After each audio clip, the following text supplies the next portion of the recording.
Introducing the 6 R's, the heart of the practice. Okay, please pay close attention to this one. What I'm about to teach you is the single most important thing in this entire course. It's called the 6 R's, and it's the heart of this practice. Remember how we talked about the Noble Eightfold Path? The 6 R's are the direct, practical application of what the Buddha called right effort. They're drawn straight from the original text. This isn't something someone made up. This is the Buddha's own instruction for how to work with your mind. So here they are. 6 steps, the 6 R's. Number 1, recognize. This means you notice that your mind has wandered. You were supposed to be with the feeling of loving kindness, and suddenly you realize you're thinking about what's for dinner, or replaying a conversation from yesterday, or planning tomorrow. The moment you notice that, that's recognize. And here's the important thing. No judgment. You don't beat yourself up. You just notice, oh, I'm on dinner, not loving kindness. That's it. Number 2, release. This means that you stop paying attention to whatever distracted you. You just drop it. Imagine you're holding a hot coal. You don't analyze why you picked it up or study the coal or try to figure out where it came from. You just put it down.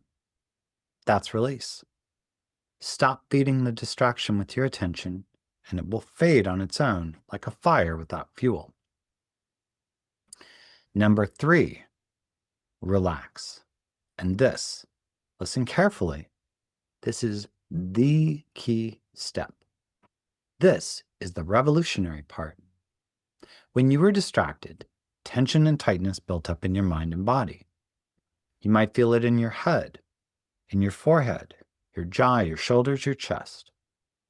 The relax step is where you actively soften all of that. Let it go. Melt it away. The relax step is what makes everything work. Number 4, re-smile. Put the smile back. On your lips, a gentle, soft smile. In your eyes, in your mind, in your heart. This uplifts your energy and mood. It brings back that warm, happy feeling. Don't skip this step. It matters far more than you think. Number 5, return. Gently bring your attention back to the feeling of loving kindness. Don't jerk your mind back. Don't force it. Just softly redirect, like you're coming home after a short walk. Feel that warmth again. Be with your spiritual friend again.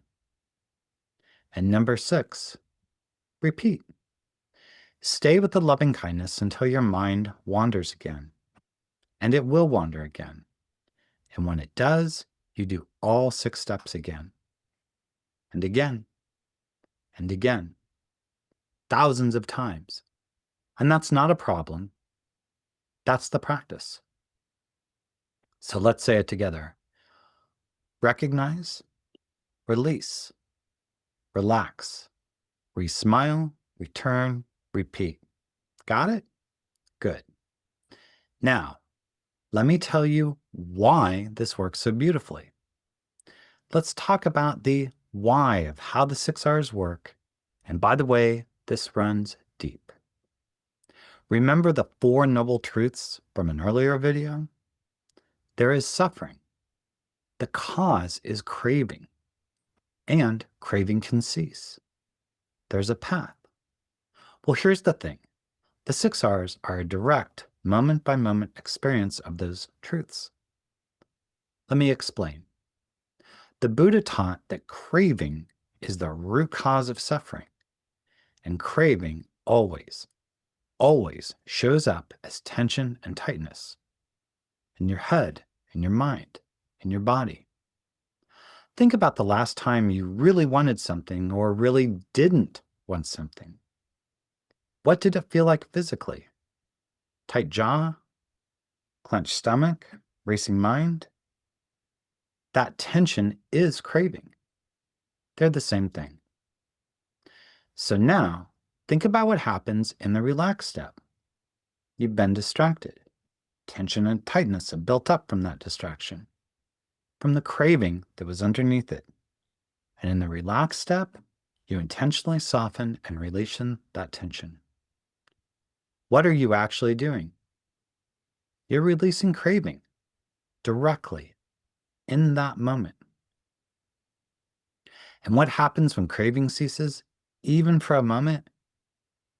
Relief, peace. That's the third noble truth, the cessation of suffering. And you can feel it right there in that moment. After you relax, there's this little, that's not imagination. That's quite real. That is a tiny taste of what complete freedom must feel like. Now, here's the beautiful part. If you do this once, it's a nice moment. If you do it 10 times in a sitting, you're building something. If you do it 100 times in a day, or 500 times a week, or thousands of times over months, you are fundamentally transforming your mind. Each one of those tiny relaxations is a tiny purification. Each one removes a little bit of the habitual tension that's been building up your whole life, and the effect accumulates. This is why the 6 R's are so different from other approaches to distractions. A lot of meditation techniques tell you to control your thoughts or force your mind to be blank or that you should fight with your distractions. But think about this. You're using craving to eliminate craving. You're tensing up to try to stop being tense. It doesn't work. The 6 R's take the opposite approach. You don't fight anything. You don't control anything. You just stop beating the distraction. And then you relax the tension it created. That's it. Here's the thing. You cannot control your thoughts. They arise on their own. You don't create them. But you can choose how to engage with them. The 6 R's are your tool for non-engagement. And every time you use them, your mind gets a little lighter, a little more clear, and a little bit more free. Some common mistakes with the 6 R's. Now that you know the 6 R's and why they work, let me save you some trouble by going over the most common mistakes people make. And don't worry, everyone makes these mistakes at first. I certainly did. Mistake number 1, trying too hard. This is probably the most common one. You sit down, you're determined to have a great meditation, and then you start muscling your way through the 6 R's like you're in the gym doing mental reps. No. This should be gentle, easy, almost playful. Think of it like petting a cat, not hammering a nail. If you notice yourself getting intense or you're putting in a lot of effort, that's a sign to lighten up. Smile. Take a breath. Be kind to yourself. Mistake number 2, the release, relax loop. This is when you release a distraction, relax, but then the distraction comes back up. So you release again, you relax, release, relax.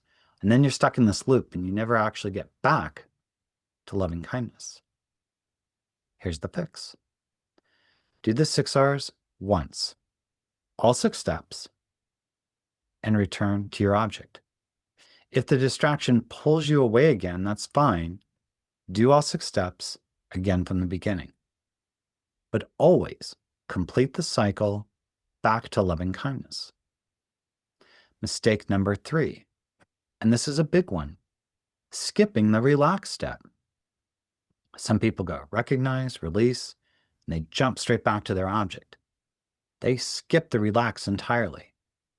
Please do not do this. The relax step is the step. It's where actual transformation happens. It's where craving gets released. Without it, you're just bouncing between your object and distractions without the purification that makes it all worthwhile. Mistake number 4, skipping the smile. Oh, the smile is nice, but not necessary. And actually, it is. The smile uplifts your entire mental state. It brings back the warmth, the joy, the lightness. Without it, the practice can get heavy and serious. The Buddha described the path to jhanas as beginning with a light, happy mind. It's the smile that keeps that alive. Mistake number 5, being too serious. This is related to the smile issue. If you're white-knuckling your meditation, gritting your teeth, and berating yourself every time your mind wanders, you're doing it backwards. This should be enjoyable, fun even. Your mind wanders? That's fine. It's supposed to do that. You noticed? Great. That means mindfulness is working. Now gently come back. No drama.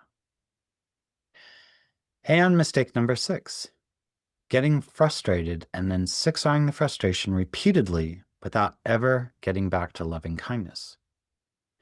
When frustration comes up, yes, recognize it, release it, relax, re-smile, return to loving kindness. But if the frustration keeps pulling you away, don't enter into a wrestling match with it. Just 6R at once, come back to the metta, and keep going. The frustration will fade when you stop giving it attention. And one more thing. At first, the 6Rs will feel mechanical. Step 1, step 2, step 3. Kind of like learning to drive a stick shift. That's normal. With practice, they become one smooth, fluid motion.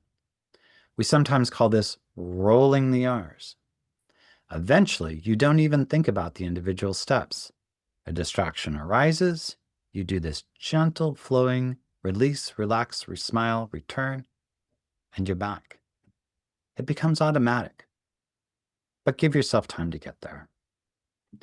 Now, let's practice. The exercise for this module is going to have you actually do the 6Rs out loud, one step at a time, so you can get used to using them. There is a PDF you can print out that shows the 6Rs so that you can refer to them when you're meditating. Then, once you meditate for 30 minutes, you'll have all the tools you need to see success.